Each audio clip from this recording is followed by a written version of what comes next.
I was at my brother's wedding reception last night, and Lee walked in, Leander Pace, and I was thinking, I said, man, is there a resemblance with Bruno Mars?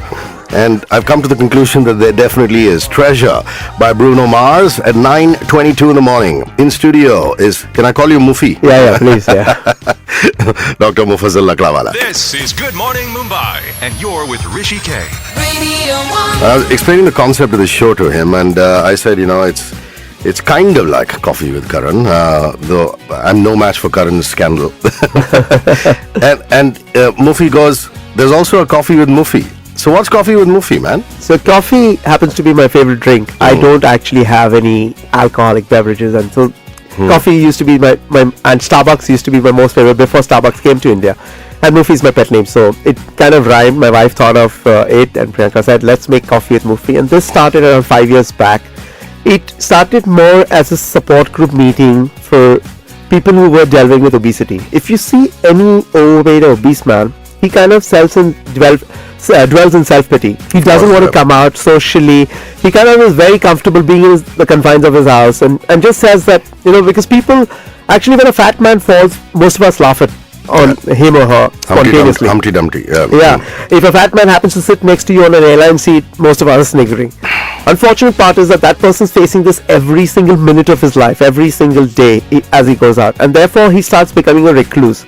So I started doing the support group meetings, and I do remember at that point of time that I knew Yana, and Yana had just come out with that song. So she was quite a rage, and I actually got her in to be the guest at that first meeting. And we got in one celebrity after the other to kind of give them a pep talk. And people who had managed to tackle their obesity with non-surgical methods or with surgical methods, but somehow managed to lose the weight and maintain it. We used to call them in. And it was a platform wherein people came and didn't judge one another, and were not being, judgmental about saying, oh, you did this or you did that. Just came and discussed. They became friends, and these friendships went on, and more, and people started saying, okay, this is what I did, and this is how it worked, and I think you should do this, and maybe weight loss works with diet and exercise. You should try this option. You should try this diet, and various other things. And that's how this emerged. And today we've got so many patients, so we've started doing it almost every 2 months now.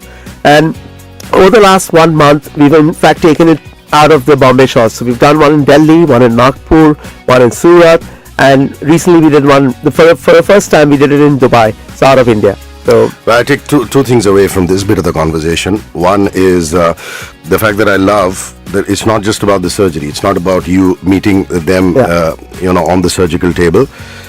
Doing follow-ups and saying bye-bye and sending them home.